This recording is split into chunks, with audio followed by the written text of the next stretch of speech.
Uyu Pilato wakinnye muri filimi ya Yesu Kristo mu 1979 ubu tuvugana ari hehe? Uyu ni umwe mu bagabo banditse amateka akomeye kuri isi ya rurema, gusa abantu benshi kuri iyi si babazi nk'abagome bakomeye. Iyo batavuze Pilato bavuga Yuda, kuko abangaba aribo bagaragaye cyane mu kubambwa kwa Yesu Kristo.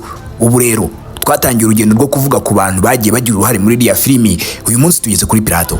Bahaye ikaze, nitwe Rikirado. Ikaze. El día en que Pilato se lavó las manos, pero no la culpa. Pilato sabía que Jesús era inocente, pero el miedo al pueblo fue más fuerte que la verdad. Tomó agua, se lavó las manos y dijo: soy inocente de la sangre de este justo.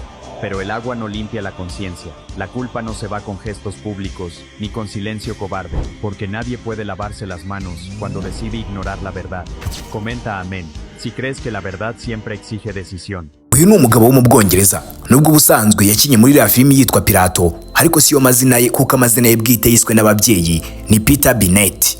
Ni umugabo wari umuhanga cyane mu bijyanye no gukina filimi. Ibi bikaba n'imwe mu mpamvu yatumye bamuha role yo gukina ahakina rwose akabuka kandi agaragara nk'umuntu w'igitinyiro muri iriya filimi. Mbere yuko tugaruka ku buzima yaba aherereyemo kuri ubu, reka tubanze tuyibutse gato kuri role yagiye agaragaramo muri iriya filimi ya Yesu Kristo nuko byari biteye. Ahantu hambere Pilato agaragara ni mu rubanza rwa Yesu. Iki ni igice cya mbere rwose Pilato agaragaramo, ubwo abayobozi benshi b'Abayahudi bamuzaniraga Yesu Kristo bamurega kwita umwami w'Abayahudi cyangwa se umwami w'abantu.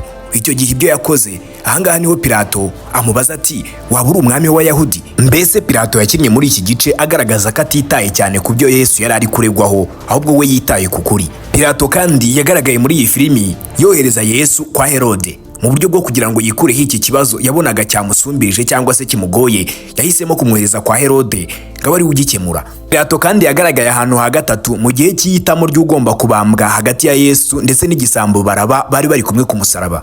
Muri iki gihe ubwo abaturage bari benshi bose bari aho ngaho, Pilato yabahaye amahitamo y'uwagomba kurekura hagati ya Baraba umwicanyi ndetse na Yesu Kristo. Abaturage benshi bavugiye icyarimwe bati nabambwe, kubera uburyo yari afite ubwoba bwo kuba yatakaza ubuyobozi bwe igihe atumviye abaturage. Ibi byatumye rwose ashyira mu bikorwa by'abaturage bari kumusaba, aramubamba.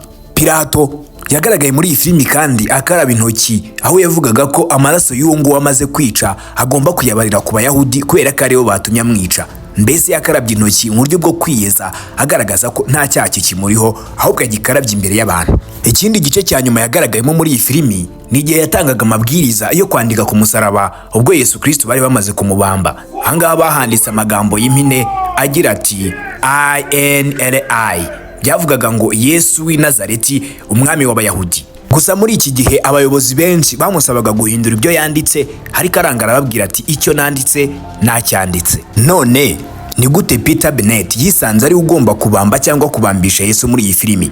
Peter Bennett yavutse ku itariki 17 Nzeri mu 1917, avukira mu muryango w'Abongereza b'i Londres. Se yitwa Major LHA Bennett, naho nyina yitwa Blythe Bennett.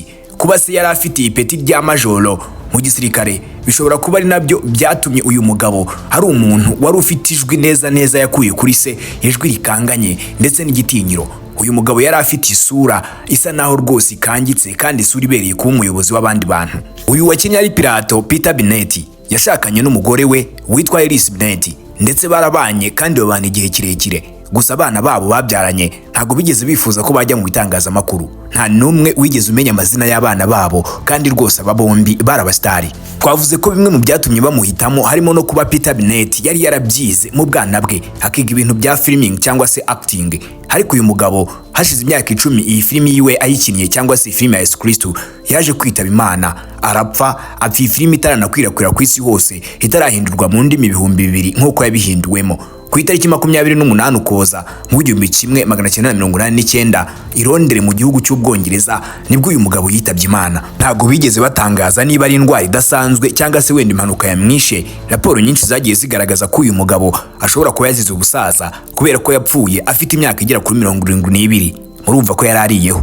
Mu buzima bwe akiriho yari umugabo utarakundaga gushyira ubuzima bwe mu itangazamakuru, cyane cyane ubuzima bw'ibanga. Ibintu bye byabaga ari ibye, icyakoraho mu maso bye akakina filimi akaba yayikina. Mwamwumvishe ni umwana wo kwa majoro, yakuriye mu buzima mbese abona se ari umusirikare. Uretse kuba se yari umusirikare kandi abenshi bo mu muryango we bivugwa ko nabo bakitingaga cyangwa se bakinaga mu mafilimi, bikaba byaratumye nawe abikunda akabikuriramo. Yari umugabo muremure kandi munini, umugabo wari ufite mu maso hanini kandi akagira ijwi riranguruye. Iyo yagendaga rwose wabonaga ko ari umusirikare cyangwa se ari umuntu ubereye kuba yaba umuyobozi. Muri iyi filimi yakinnye mu 1979 yayikinnye ari umugabo mukuru, umugabo w'imyaka 62.